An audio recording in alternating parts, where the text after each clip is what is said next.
Добрый день, друзья. Я Валерий Табаков, юрист. Сегодня 20 августа 2026 года. Я буду разбирать одну из самых пафосных и одновременно пустых формул Ирины Фаріон. Эта формула звучить так.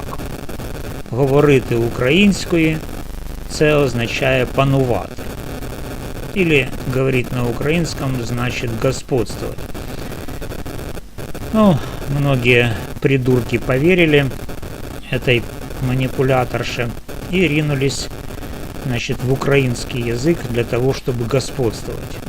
Это выглядит, с одной стороны смешно, а с другой стороны клинически. Поэтому я буду разбирать эту фразу не как филолог и не как патриот. Я разберу ее как юрист, как человек, который видит, куда такая логика реально ведет. Это будет жестко и без всяческих там реверансов. Что именно говорила Фаріон? Она неоднократно повторяла: говорить украинским – это панувати. Это якобы своя гармата, это якобы далекобійна артилерія, это якобы непоборна фортеця, чарівне коло, через которое никто не переступит. Друзья, язык для нее это не средство общения вообще, а инструмент власти. Классическая формула «чей язык, того и власть». Она звучит сильно, особенно для тех, кто хочет почувствовать себя хозяевами на своей земле. Проблема только в одном, друзья, что это не работает ни юридически, ни исторически, ни практически. Это обман. Фаріон вас обманула. Так что можете не рассчитывать на панування из-за того, что вы говорите на украинском. Давайте с точки зрения права. В любом современном государстве власть – это монополия на легитимное насилие, контроль над территорией, налогами, армией, судом и бюрократией. Язык в этот список не входит, как самостоятельный источник власти. Можно говорить на самом правильном языке в мире и при этом не иметь никакой реальной власти. Можно говорить на языке меньшинства и при этом контролировать государство. Примеров полно. Например, ирландцы десятилетиями говорили в основном по-английски и все равно выбили независимость. Израиль восстановил иврит, но реальная сила страны в армии, экономике и технологиях, а не в том, что кто-то говорит на иврите вместо идиша или арабского. Сингапур говорит в основном по-английски и является одним из самых успешных государств Азии. Формула «чей язык, того и власть» – это красивая средневековая поговорка, а не работающая модель 21 века. В современном мире власть у того, у кого есть деньги, оружие, технологии и эффективные институты. Язык вторичен. Тут еще вопрос информации и кто ей владеет этой информацией, то есть кто не верит в ложные тезисы, такие, которые распространяла Фаріон. Когда Фаріон говорила, что украинка должна господствовать в своем государстве, а русскоязычные пиляйте в Москве, она подменяла юридическое понятие гражданства этнически языковым.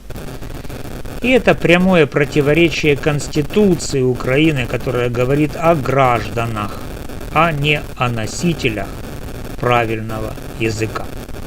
Государство, которое начинает делить своих граждан на настоящих и недостаточных по языковому признаку, ослабляет само себя. Это не господство, это самоубийство.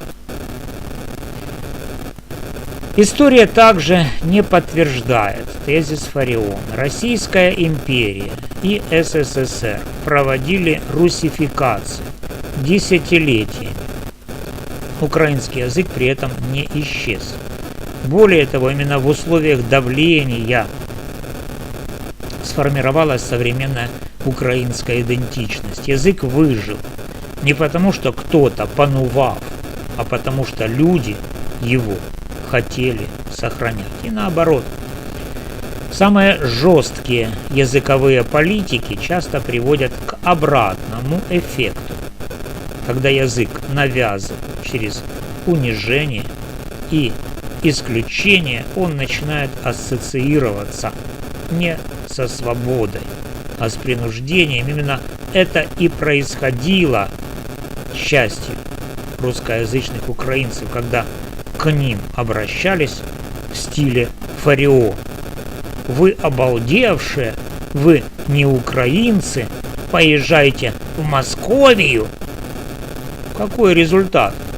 Не массовый переход на украинский. Результат – раздражение, отторжение и политическая поляризация. Особенно во время войны, когда русскоязычные солдаты воюют и умирают за Украину, называть их не украинцами из-за языка – это не патриотизм, это удар в спину собственной армии. Господство – это когда ты контролируешь ситуацию, а не когда ты объявляешь четверть или треть населения чужими и ждешь, что они от этого станут лояльнее. В чем реальная опасность тезиса? Тезис «говорить украинским равно господствовать» опасен сразу по нескольким причинам. Первое. Он подменяет реальные источники силы символическими. Вместо того, чтобы говорить о качестве институтов, о коррупции, о военной эффективности, о экономике, все сводится к языку. Это удобно, это не требует сложных решений. Достаточно правильно говорить, правильно выговаривать и правильно ненавидеть. Вторая причина – он создает внутреннее разделение. В момент, когда внешний враг уже здесь.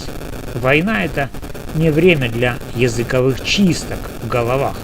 Это время для максимальной мобилизации всех, кто готов защищать страну. Язык при этом важен как государственный, как язык образования, как язык администрирования, но превращать его в тест на настоящесть – это роскошь, которую воюющая страна себе позволить не может.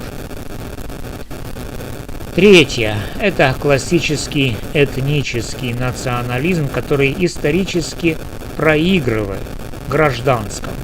Государство, которое строит себя на крови и языке, обычно заканчивают либо диктатурой, либо распадом.